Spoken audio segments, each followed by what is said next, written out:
Sahabat Oase Rohani Katolik yang terkasih, kita berjumpa kembali dalam acara kesayangan kita, Oase Rohani Katolik edisi hari ini. Senang sekali saya MIA Shaneta saat ini sudah bisa hadir di sini bersama dengan narasumber kita. Beliau adalah Pastor Canisius Rudy Saleh CDD atau akrab disapa Pastor Rudy. Mari kita sapa dulu Pastor Rudy. Selamat datang Pastor Rudy. Shalom Mbak Janeta. Apa kabar Pastor? Kabar baik, sehat, salam kompak selalu. Iya. Dan seperti biasanya Pastor menyapa dengan bahasa Mandarin. Silakan. Jadi pakai bahasa Indonesia dulu ya. Iya. Para sahabat pemirsa, pendengar Oase Rohani Katolik dimanapun kalian berada. Selamat berjumpa lagi, salam sehat, salam sejahtera, berkat Tuhan selalu melimpah atas kita semua. 主内兄弟姐妹们，大家好，祝大家在主内平安喜乐，天主保佑大家，阿门。 Amin. Ya, Pastor, kita akan segera mulai acara ini. Baik. Sahabat Oase Rohani Katolik yang terkasih, seperti biasanya acara akan didahului dengan doa pembukaan yang akan dipimpin oleh Pastor Rudy. Silakan Pastor. Baik, mari saudara-saudari, kita hening sejenak untuk bersatu di dalam doa. Dalam nama Bapa dan Putra dan Roh Kudus. Amin. Allah Bapa yang Maha Mulia, Putramu yang tunggal telah menyampaikan kabar sukacita Paskah yang mulia kepada Maria Magdalena, mendahului para murid lainnya. Semoga berkat teladan dan doanya, kami mampu mewartakan Kristus yang hidup dan kelak melihatnya meraja dalam kemuliaan-Mu. Kami juga bersyukur atas anugerah kesehatan yang prima dan hati yang terbuka untuk mendengar sabda-Mu di dalam acara Sahabat Oase Rohani Katolik hari ini. Semoga kami mampu menghidupi sabda-Mu, terutama melalui kata-kata yang kami ucapkan, agar bisa benar-benar kami buktikan dalam karya memuliakan Dikau dan dalam pelayanan kepada sesama. Dan semoga tingkah laku kami merupakan warta kemuliaan-Mu. Demi Yesus Kristus, Putramu Tuhan dan pengantara kami, yang hidup dan berkuasa bersama Dikau dalam persatuan dengan Roh Kudus, Allah sepanjang segala masa. Amin. Dalam nama Bapa dan Putra dan Roh Kudus. Amin. Aku telah menemukan jantung hatiku. Pembacaan dari Kidung Agung. Di dalam kerinduannya, sang mempelai berkata, pada malam hari, di atas peraduanku, kucari jantung hatiku. Kucari dia, tapi tak kutemukan. Aku bangun dan berkeliling di kota. Di jalan-jalan dan di lapangan-lapangan kucari dia, jantung hatiku. Kucari dia, tapi tak kutemukan. Aku ditemui peronda-peronda kota. Apakah kamu melihat jantung hatiku? Baru saja meninggalkan mereka, kutemukan jantung hatiku. Kupegang dia dan tak kulepaskan lagi. Demikianlah sabda Tuhan. Syukur kepada Allah. Mazmur tanggapan. Jiwaku haus akan Dikau ya Allahku. Jiwaku haus akan Dikau ya Allahku. Ya Allah, Engkaulah Allahku. Aku mencari Engkau. Jiwaku haus akan Dikau. Tubuhku rindu kepadamu, seperti tanah yang kering dan tandus, yang tiada berair. Jiwaku haus akan Dikau ya Allahku. Demikianlah aku rindu memandangmu di tempat kudus, sambil melihat kekuasaan dan kemuliaan-Mu. Sebab kasih setiamu lebih baik daripada hidup. Bibirku akan memegahkan Dikau. Jiwaku haus akan Dikau ya Allahku. Aku mau memuji Engkau seumur hidupku dan menaikkan tanganku demi nama-Mu. Seperti dijamu lemak dan sumsum jiwaku dikenyangkan. Bibirku bersorak-sorai, mulutku memuji-muji. Jiwaku haus akan Dikau ya Allahku. Sungguh, Engkau telah menjadi pertolonganku, dan dalam naungan sayap-Mu aku bersorak-sorai. Jiwaku melekat kepadamu. Jiwaku haus akan Dikau ya Allahku. Sahabat Oase Rohani Katolik yang terkasih, mari sekarang kita siapkan batin kita untuk mendengarkan Injil. Haleluya, haleluya, haleluya. Haleluya, haleluya, haleluya. Katakan Maria, engkau melihat apa?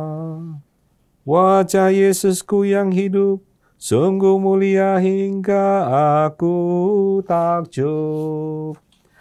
Haleluya, haleluya, haleluya. Tuhan bersamamu Dan bersama rohmu. Inilah Injil Yesus Kristus menurut Santo Yohanes. Dimuliakanlah Tuhan. Pada hari Minggu Paskah, pagi-pagi benar, ketika hari masih gelap, pergilah Maria Magdalena ke kubur Yesus, dan ia melihat bahwa batu telah diambil dari kubur. Maria berdiri dekat kubur itu dan menangis. Sambil menangis, ia menjenguk ke dalam kubur itu. Dan tampaklah olehnya 2 orang malaikat berpakaian putih, yang seorang duduk di sebelah kepala dan yang lain di sebelah kiri di tempat mayat Yesus terbaring. Kata malaikat-malaikat itu kepadanya, "Ibu, mengapa engkau menangis?" Jawab Maria kepada mereka, "Tuhanku telah diambil orang, dan aku tidak tahu di mana ia diletakkan." Sesudah berkata demikian, Maria menoleh ke belakang dan melihat Yesus berdiri di situ. Tetapi ia tidak tahu bahwa itu adalah Yesus. Kata Yesus kepadanya, "Ibu, mengapa engkau menangis? Siapakah yang engkau cari?"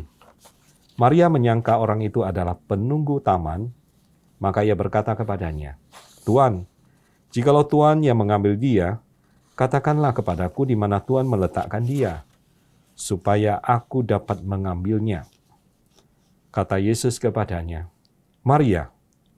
Maria berpaling dan berkata kepadanya dalam bahasa Ibrani, "Rabuni," artinya guru. Kata Yesus kepadanya, "Janganlah engkau memegang aku, sebab aku belum pergi kepada Bapa.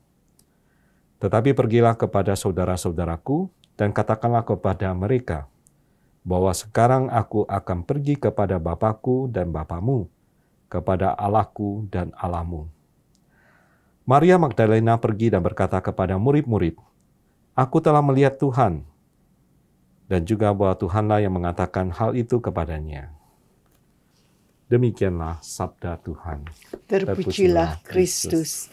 Ya, sahabat Oase Rohani Katolik yang terkasih, ini menarik sekali hari ini, Pastor Rudi dan sahabat Oase Rohani Katolik. Kita akan mulai, saya ingin tanya dulu Pastor Rudi, hal-hal menarik apakah yang kira-kira bisa jadikan inspirasi khususnya dari bacaan pertama dari Kidung Agung ini. Baik. Jadi dalam hari pesta Santa Maria Magdalena ini, bacaan pertama diambil dari Kidung Agung ya, menggambarkan sang mempelai di dalam kerinduannya berkata, "Pada malam hari di atas peraduanku kucari jantung hatiku, kucari dia tapi tak kutemukan. Aku bangun berkeliling di jalan-jalan dan di lapangan-lapangan kucari dia, jantung hatiku kucari dia tapi tak kutemukan." Jadi ada unsur kesedihan ya, mencari seseorang yang hilang. Di keseluruhan perikop dalam Kidung Agung yang dalam bacaan pertama tadi, boleh dikatakan mewakili suasana dan perasaan hati Maria Magdalena setelah Yesus mati disalib dan ketika pergi ke makam, menemukan makam Yesus yang telah kosong. Jadi ikatan batin, hubungan relasi Maria Magdalena dan Yesus sedemikian kuat ya, hangat, dalam. Ya. Jadi hati Maria Magdalena pasti merasa sangat hancur, ya, remuk redam ya.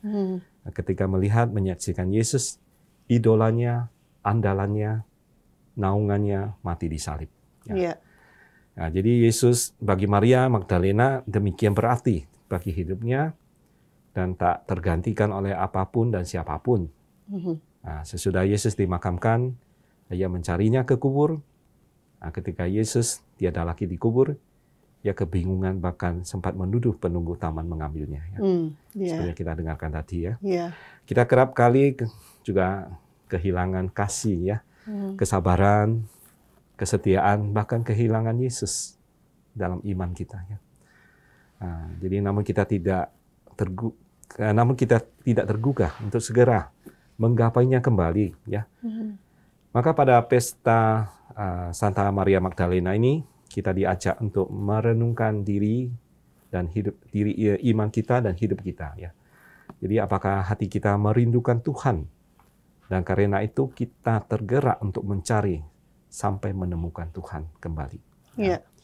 Jadi sebaliknya ketika misalnya kunci mobil saya hilang, ya entah kemana, tiba-tiba rokok saya habis, tiba-tiba pulsa saya, HP saya udah habis. Apa yang saya lakukan? Saya langsung mencari ya. Begitu sigap ya. Mengapa? Nah, karena kita tidak kita sadari ya.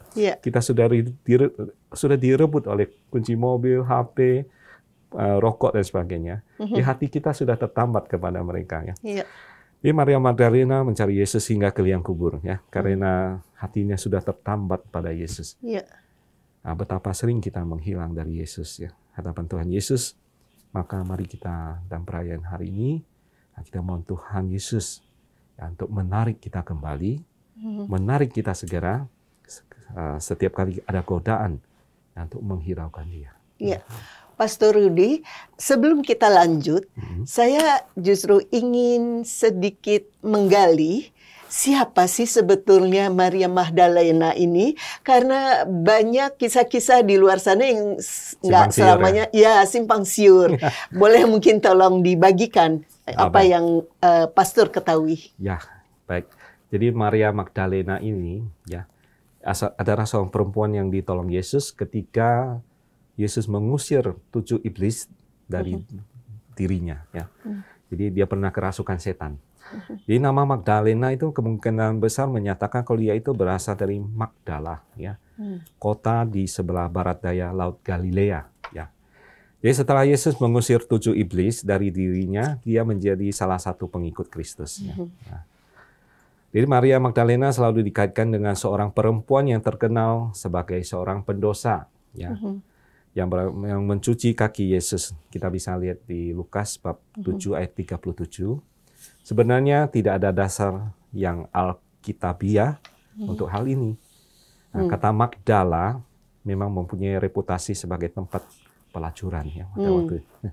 Jadi informasi ini ditambah dengan urutan narasi Lukas yang menyebutkan soal Maria Magdalena setelah mengisahkan seorang perempuan berdosa yang membasuh kaki Yesus. Nah, dalam Lukas bab 7 ayat 36 sampai 50. Nah, setelah membuat beberapa pihak menganggap perempuan di kedua peristiwa itu sebagai orang yang sama. Nah, jadi namun sebenarnya tidak ada bukti yang alkitabiah yang menyatakan soal ini ya. Ya, simpang siur ini. Jadi Maria Magdalena sama sekali tidak diperkenalkan sebagai pelacur maupun sebagai perempuan yang berdosa sebenarnya ya. Meskipun banyak orang menganggapnya demikian. Ya, Maria Magdalena juga selalu dikaitkan dengan seorang perempuan yang diselamatkan Yesus dari ancaman hukuman pelemparan batu karena perzinahan ya. Ya, mungkin pernah baca di Yohanes bab 8 ayat 1 sampai 11. Nah, namun sekali lagi hal ini tidak didukung bukti apapun di dalam Alkitab ya. Jadi hanya mengira-ngira ya. begitu. Nebak-nebak ya. Ya, begitulah orangnya. Dia menghubung-hubungkan ya. Terutama kita lihat itu film The Passion of the Christ ya, masih ingat ya, tahun 2002 ya. Yang membuat suatu kaitan ini ya. Jadi pandangan ini mungkin saja benar, tapi lebih tidak mungkin dan tidak pernah dinyatakan dalam Alkitab ya. Nah, jadi Maria Magdalena menyaksikan sebagian besar peristiwa yang terkait dengan penyaliban Yesus. Ya. Dia hadir saat pengadilan Yesus. Dia mendengar Pontius Pilatus mengumumkan hukuman mati. Ya. Dia hadir di sana. Dia juga melihat langsung Yesus dipukuli dan dipermalukan oleh orang banyak. Ia adalah salah satu perempuan yang berdiri di dekat Yesus selama penyaliban, untuk memberikan penghiburan bagi Yesusnya. Nah, sebagai saksi pertama yang menyaksikan kebangkitan Yesus ini, ya diutus oleh Yesus untuk memberitakan kebangkitannya kepada para murid. Ya. Nah, seperti yang kita dengarkan dalam Injil tadi. Ya. Iya. Meskipun ia terakhir kalinya disebutkan di bagian ini, kemungkinan besar ia juga termasuk perempuan yang berkumpul bersama para rasul untuk menantikan kedatangan Roh Kudus yang dijanjikan. Ya. Dan bisa dilihat di Kisah Para Rasul bab 1 ayat 14. Ya. Ada novel yang juga difilmkan ya, The Da Vinci Code. Ya. Mungkin pernah dengar ya, menyatakan bahwa Yesus dan Maria Magdalena ini menikah ya. Nah, ini jadi beberapa tulisan yang tidak alkitabiah ini yang dianggap sesat ya oleh jemaat Kristen Berdana ya. Menyatakan kalau ada hubungan khusus antara Maria Magdalena dan Yesus. Nah, namun tidak ada bukti apapun yang menunjukkan Yesus dan Maria Magdalena pernah menikah atau pacaran. Ya. Jadi Alkitab bahkan tidak pernah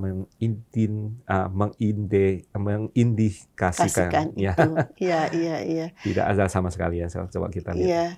Jadi itu mungkin improvisasi dan juga mungkin karena ingin membuat filmnya laris ya, jadi dibikinlah dramanya. Ya, tapi sebetulnya itu tidak masih simpang siur dan tidak ada yang mengindikasikan itu ya, Pastor ya. Betul. Oke, lalu Pastor Rudi, hikmat apa yang bisa kita petik dari perayaan Pesta Santa Maria Magdalena dalam liturgi gereja kita? Jadi liturgi gereja Katolik ini hari ini merayakan Pesta Santa Maria Magdalena. Nah, mengapa Maria Magdalena mendapat perhatian khusus dalam liturgi gereja Katolik? Ya. Nah, jika kita membaca kisah kebangkitan Yesus dalam Injil tadi ya, makam yang kosong, bukan nama para rasul atau ke-12 murid yang melambung, ya, melainkan justru sekelompok perempuan ya. Salah satu di antaranya adalah Maria Magdalena. Ialah yang pertama mula mendapat kubur Yesus telah kosong. Maria Magdalena pula lah yang pertama kali berjumpa dengan Yesus yang sudah bangkit. Ini kan peristiwa yang menghebohkan ya. Cinta hati Maria Magdalena sungguh bernyala-nyala hingga di pagi-pagi hari subuh loh. Ya, pagi benar ia datang ke makam Yesus. Seakan ia tidak mau jauh dari kubur Tuhan. Ya. Cintanya kepada Tuhan tidak terpadamkan. Kehendak untuk ada bersama Tuhan dinyatakan dengan tidak pernah lelah mencari Tuhan. Ya. Dan ia menerima anugerah itu, akhirnya dia boleh berjumpa ya dengan Yesus yang telah bangkit. Dan melalui peristiwa ini semoga kita juga dapat mewarisi kegigihan dan kesetiaan Maria Magdalena ya dalam mencari Tuhan dan selalu ingin dekat dengan Tuhan. Itu kan pengungkapan iman yang mendalam ya.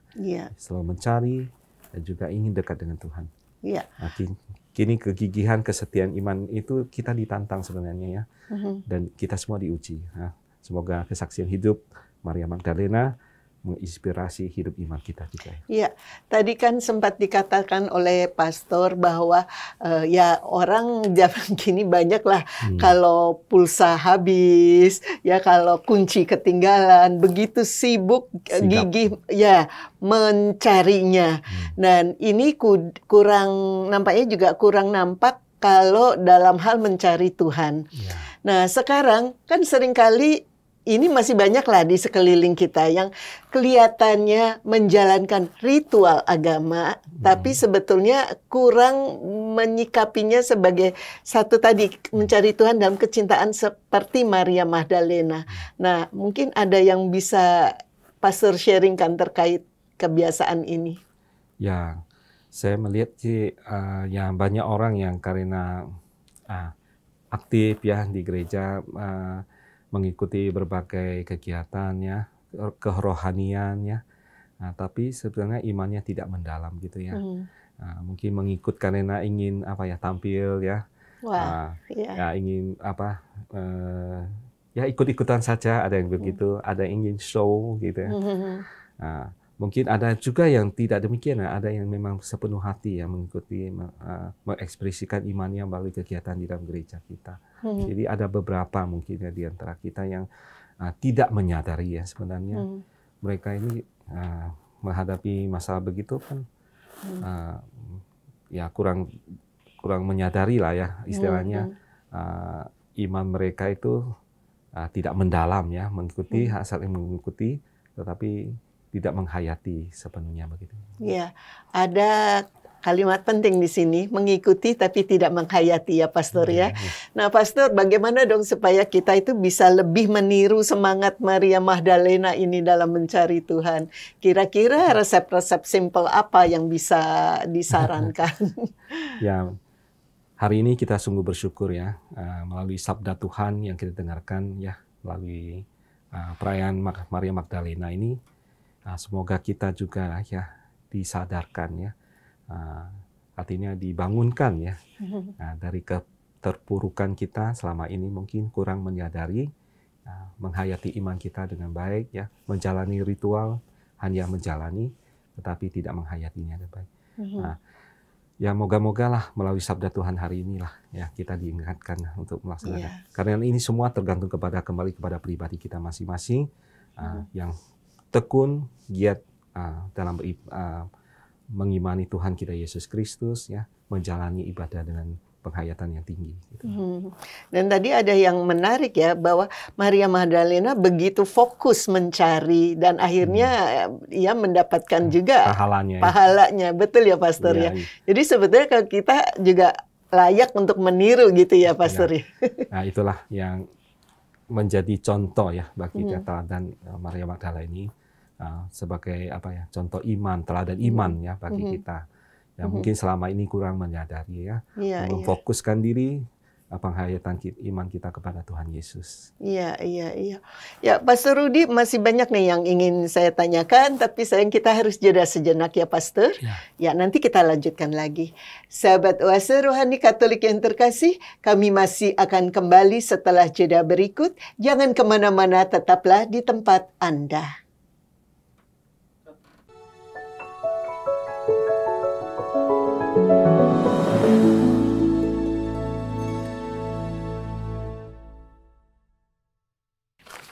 Sahabat Oase Rohani Katolik yang terkasih, terima kasih masih bersama kami di acara Oase Rohani Katolik edisi hari ini. Masih bersama dengan Pastor Canisius Rudi Saleh CDD dan saya MIA Shaneta.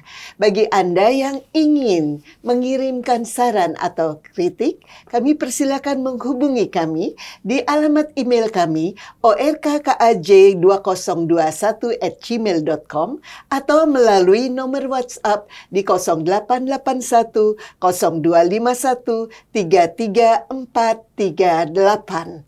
Mari segera kita lanjutkan perbincangan kita. Ya, Pastor Rudi, di sesi kedua ini khususnya mengenai tadi Injil Matius, kira-kira hal-hal penting apa yang ingin Pastor sampaikan? Baik ya.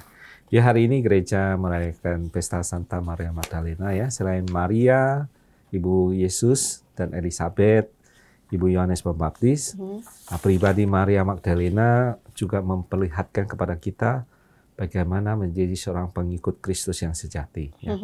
Jadi Yesus semasa hidupnya di dunia ini tidak dikelilingi oleh orang-orang sempurna, ya, yang seolah tidak memiliki dosa. Ya. Mereka yang berada dekat dengan Yesus justru adalah pribadi-pribadi yang sederhana dengan segala latar belakang hidup persoalannya masing-masing. Ya. Mereka adalah pribadi-pribadi yang sungguh mencerminkan dinamika kehidupan kita saat ini. Ya. Nah, Injil Yohanes yang kita dengarkan tadi hari ini juga menghadirkan peristiwa kubur kosong. Ya. Nah, kisah ini selalu menarik untuk permenungan kita. Ya. Nah, jadi di mana tadi sudah dibahas juga pagi-pagi benar Maria Magdalena pergi ke kubur Yesus. Nah, masih gelap. Nah, bagi Maria Magdalena Yesus adalah pribadi yang tidak terlepaskan dari hidupnya ini. Ya. Nah, hingga di awal hari perhatiannya langsung tertuju kepada Yesus. Baru bangun langsung tertuju kepada Yesus. Berarti ini perhatian yang luar biasa kan? Ia bersama para rasul dan murid Yesus yang lain yang masih berduka. Kubur yang kosong makin membuat kesedihannya menjadi-jadi. Nah, hingga ia sendiri tidak menyadari Yesus yang bangkit ada di belakangnya. Ya. Nah, baru ketika Yesus memanggil namanya, ia menyadari Yesus sungguh telah bangkit. Lalu Tuhan senantiasa memanggil kita secara personal juga ya. Dengan nama kita masing-masing. Nah, hal itu menunjukkan kepada kita bahwa kasih-Nya menyentuh kepada segala sisi kehidupan kita manusia. Ya. Kebangkitan Yesus dalam Injil ini juga memperlihatkan bahwa kita adalah anak-anak dari Bapa di surga. Nah, seperti yang disabdakan dalam Injil Yohanes tadi ya. Tetapi pergilah kepada saudara-saudaraku dan katakanlah kepada mereka bahwa sekarang aku akan pergi kepada Bapakku dan Bapamu, kepada Allahku dan Allahmu. Ya. Yohanes bab 20 ayat 17 tadi ya. Pesan yang ingin Yesus sampaikan melalui Maria Magdalena kepada para murid, juga kepada kita pada saat ini, sungguh merupakan kabar gembira ya. Berkat Yesus, relasi kita dengan Allah dibaharui dan menjadi serupa ya. Nah, jika kita merenungkan hal ini sungguh-sungguh, tidak ada hal yang lebih membahagiakan lagi ya. Pastor Rudi boleh nanya ya. Tadi Pastor mengungkapkan Tuhan senantiasa memanggil kita secara personal dengan nama kita masing-masing. Ya. Nah, boleh tolong lebih diperdalam tentang ini. Maksudnya seperti apa, Pastor? Ya, dalam hidup kita, dalam doa kita ya, kita hanya bisa dalam keheningan ya. Kita dalam hidup sehari, dalam hidup pikuk, tentu kita tidak bisa mendengar ya suara Tuhan. Bagaimana kita tahu ya suara Tuhan memanggil kita? Dalam suasana yang hening ya, dalam suasana doa ya, baru kita bisa menemukan Tuhan. Dengan kata lain, memang kita pun harus menyediakan waktu secara khusus, personal ya, personal juga. Ya, ini penting sekali ya, Pastor. Lalu, Pastor, Maria Magdalena dianggap sebagai pendosa kelas berat. Terlepas dari itu benar atau tidak, ya. Hari-hari hidupnya dikisahkan sebagai hari-hari kegelapan. Tapi mengapa Tuhan justru memakainya menjadi saksi kebangkitan Kristus dan mewartakan kebangkitan Kristus kepada para murid Yesus? Ya, jadi kita lihat Tuhan bisa ya mengubah yang tidak mungkin menjadi mungkin. Ini pesan rohani yang bisa kita ambil ya. Banyak kisah di dalam Injil ya yang menceritakan setelah perjumpaan dengan Yesus, dengan para pendosa khususnya, mereka akhirnya bertobat. Misalnya kisah tentang pemungut cukai Matius, yang dianggap berdosa ya, akhirnya dipanggil Yesus menjadi muridnya. Peristiwa Zakheus ya, Zakheus seorang pemungut cukai juga, yang dianggap pendosa, akhirnya berjumpa dengan Yesus, menggugah hatinya untuk bertobat dan bahkan mengganti ya yang pernah dirugikan kepada orang lain sebanyak 4 kali lipat. Jadi Maria Magdalena adalah peristiwa ini adalah suatu kehidupan baru ya. Jadi manusia lama yang penuh dengan dosa ditinggalkan ya, dan kehidupan baru yang menuju kepada kesempurnaan hendak kita belajar juga ya. Dari Yesus yang mengasihi orang berdosa. Ia datang dan mengunjungi orang berdosa seperti yang dialami oleh Maria Magdalena sendiri. Saya kira sebuah tindakan yang mengangkat derajat hidup manusia juga yang telah jatuh, dan melalui kisah pertobatan Maria Magdalena ini juga menjadi awal bagi hidup kita untuk hidup dalam rahmat pengampunan. Ya. Jadi kiranya Roh Kudus yang Allah curahkan kepada kita menuntun hati dan budi kita untuk selalu menyadari relasi kita dengan hubungan kita dengan Tuhan. Dan kita semua senantiasa menjadi pewarta kasih Tuhan Yesus Kristus yang setia. Dengan kata lain, Tuhan menggunakan caranya ya untuk memanggil kita untuk kembali ya dari cara hidup lama kepada kehidupan baru, bahkan menjadi saksinya seperti Maria Magdalena. Iya. Terinspirasi dari kisah pertobatan yang dialami Maria Magdalena ini, mungkin Pastor Rudi bisa men-sharingkan pengalaman iman tentang pertobatan. Ya. Saya mengalami sendiri ya. Saya punya kenalan ya, ya di dekat rumah pastoran ya, hidup bertetangga dengan ya, kebetulan tetangga saya ini bukan beragama Katolik ya, tapi saya bersahabat dengan saudara-saudara yang lain yang berbeda agama ya. Mereka juga ya menaruh perhatian lah sama Romo ya, dan juga ya mereka tidak membedakan ya kamu agama apa dan apa. Ya, kami saling ya bersahabat gitu ya. Tapi sahabat-sahabat saya ini terus terang ya, mereka itu ada sedikit masalah ya. Tapi sekarang sih enggak lagi.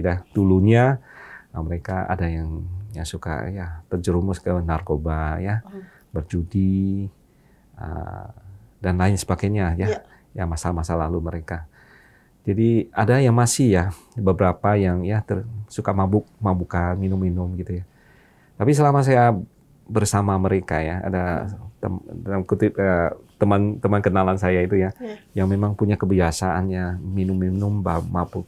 Setelah berjumpa dengan beliau, ya saya sering berbincang dengan beliau ya, lalu memberi waktu apa ya istilahnya memberi nasihat begitu ya kepada beliau, dan juga mempunyai kesempatan untuk ya silaturahmi dengan beliau kemana gitu ya, sehingga membuat dia tergugah mungkin ya. Sekarang saya melihat ada perkembangan, dia sudah berhenti untuk minum gitu ya. Mungkin dia memandang saya sebagai role ya, sebagai seorang pemimpin umat gitu ya. Mungkin dia juga ya bisa tergugah ya dengan ini semua. Bahkan teman-teman yang lain juga ya narkoba juga ya, mereka men-sharing kadang-kadang untuk lepas dari narkoba itu susah setengah mati ya. Betul. Ya pada saat mereka ingin memutuskan untuk meninggalkan narkoba, justru godaan lebih dahsyat. Seperti teman saya tadi ya dia juga mengalami hal yang sama. Ya, kebiasaan minum-minum gitu ya. Untuk tinggalkan memang perlu perjuangan ya, pengorbanan untuk lepas dari itu semua. Tapi kalau dengan niat yang sungguh-sungguh ya, walaupun kita tahu ini pembaruan hidup kan suatu peristiwa yang tidak mudah ya, karena menuntut sikap pengorbanan yang besar. Jadi kalau ada kesungguhan hati ya, saya yakin bisa. Seperti yang dilakukan oleh kenalan atau teman saya itu ya, saya melihat itu ada perkembangan. Mereka sudah berjalan ya di jalan yang benar dan tidak lagi mabuk-mabukan, narkoba dan sebagainya. Pastor Rudi, saya melihat ada dua pihak nih. Pertama adalah orang yang melakukan itu, yang tadi mungkin mabuk-mabukan, narkoba dan sebagainya. Belum tentu mereka juga tidak ingin bertobat ya, Pastor ya. Nah, tapi acap kali ada pihak kedua nih, yang orang-orang di lingkungan mereka yang mempengaruhi ya, yang justru tidak berkeinginan untuk membantu atau bahkan malah menjauhi. Ya, ini kan dua hal yang ya berbeda, padahal mereka butuh ditolong ya, Pastor. Nah, tadi Pastor memberikan contoh bahwa justru sebaiknya kita tidak menjauhi atau menghakimi mereka begitu saja, karena mereka itu justru butuh bantuan. Seperti itukah, Pastor? Jadi kita lihat kan, Yesus kan sudah memberikan contoh ya. Justru Yesus datang untuk mencari yang berdosa kan, bukan mencari mereka yang sehat kan.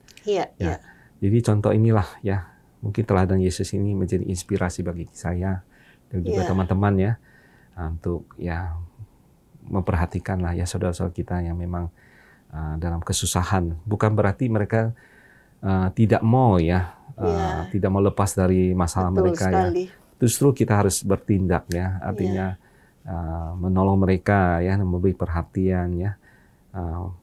Seperti ya tadi teman saya, kalau tidak didekati, tidak diberi nasihat, justru mereka akan semakin parah ya.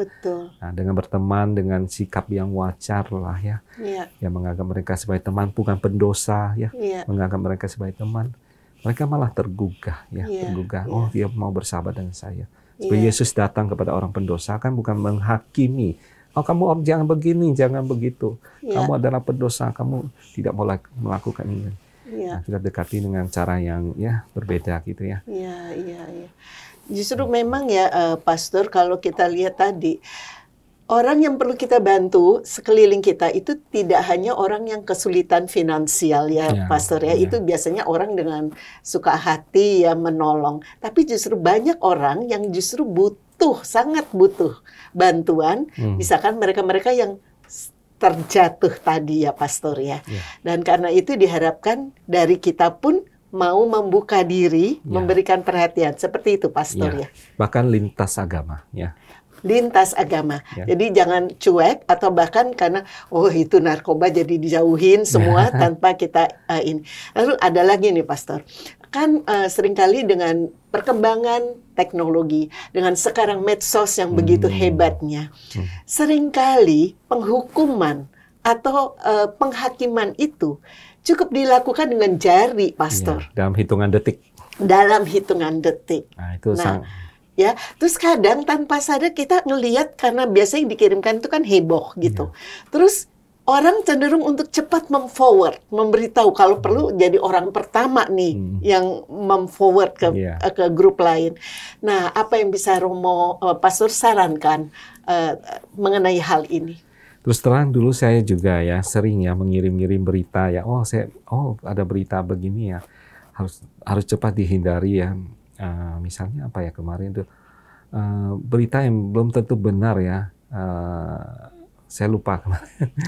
Ya, tapi ya jangan terlalu sebelum kita mengecek ya. Biasanya saya mencari itu ya sumber yang tepat, bisa dipercaya, misalnya di TV ya, di acara-acara TV resmi ya. Lalu sumber-sumber lain di koran atau di mass media yang bisa dipercaya lah ya, baru kita forward atau apa ya. Yang langsung menggebu-gebu gitu loh. Itu bisa membahayakan diri kita sendiri dan juga orang lain ya. Mencelakakan orang lain terutama yang jadi korban. Ya, kasihan juga ya. Iya. Jadi sebagai pengikut Yesus kita harusnya mulai belajar untuk bisa lebih mengekang ya. Bercermin pada diri kita sendiri ya. Kalau orang lain memperlakukan kita demikian, bagaimana perasaan kita kan? Iya. Ya. Pastor Rudi, sayang waktu kita sudah hampir habis. Mungkin bisa diberikan kesimpulan dari permenungan kita hari ini. Baik ya, kesimpulan permenungan yang hari ini sehubungan dengan pesta Santa Maria Magdalena ya. Jadi dalam tatanan masyarakatnya orang Yahudi zaman dulu ya, wanita itu sebenarnya tidak diperhitungkan. Jadi mereka itu tidak dianggap alias sering direndahkan ya. Jadi sosok perempuan menjadi diperhitungkan saat itu gara-gara apa? Karena Yesus melibatkan ya perempuan dalam karya pelayanannya. Kita lihat kan banyak perempuan yang melayani para murid dan Yesus. Ya, salah satunya adalah Maria Magdalena ini. Jadi pada hari ini gereja kita merayakan Santa Maria Magdalena. Dia adalah seorang wanita yang dari desa Magdala ya. Dia pernah disembuhkan Yesus dari roh-roh jahat dan menjadi pengikut Yesus yang setia, hadir dalam penyaliban Yesus dan sebagainya ya. Dan menjenguk Yesus yang sudah dimakamkan. Dalam bacaan Injil hari ini dikisahkan bagaimana Maria Magdalena pergi kepada Yesus ya pada pagi-pagi Paskah. Pada saat itu Tuhan Yesus mengubah air mata Magdalena ya dari air mata kesedihan dengan air mata kegembiraan rohani ya setelah melihat Tuhan Yesus bangkit ya. Jadi pesan kebangkitan disampaikan kepada perempuan yang telah bertobat dan diubah oleh Tuhan ya. Perempuan dalam tatanan masyarakat saat itu tidak diperhitungkan, namun kepada dia yang tidak diperhitungkan itu justru Yesus ya mempercayakan dan memberi pesan kenabian dan juga menjadi saksi kebangkitan yang pertama. Bayangkan. Ya, Pastor Rudi, sayang ya waktu kita sudah habis. Kita harus akhiri acara kita di sini.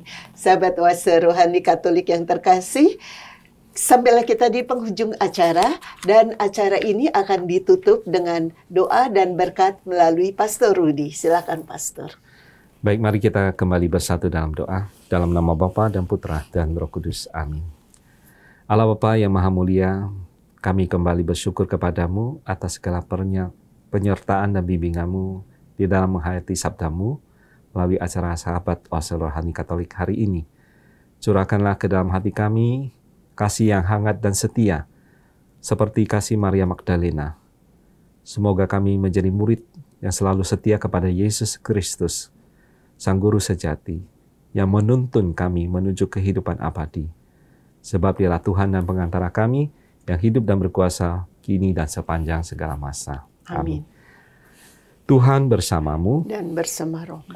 Semoga saudara-saudari sekalian, keluarga kita masing-masing, orang-orang yang kita doakan, mereka yang sakit dan menderita, seluruh tugas belajar, pekerjaan, usaha, serta karya pelayanan kita, senantiasa dilindungi, dibimbing dan diberkati oleh Allah yang Maha Kuasa, Bapa dan Putra dan Roh Kudus. Amin. Terima kasih Pastor Rudi sudah mengisi acara ini. Sahabat Oase Rohani Katolik yang terkasih, demikian perbincangan kita hari ini. Semoga banyak manfaatnya bagi Anda semua. Pastor Canisius Rudi Saleh, CDD, dan saya MIA Syadeta, pamit undur diri. Selamat melanjutkan aktivitas Anda dan salam damai.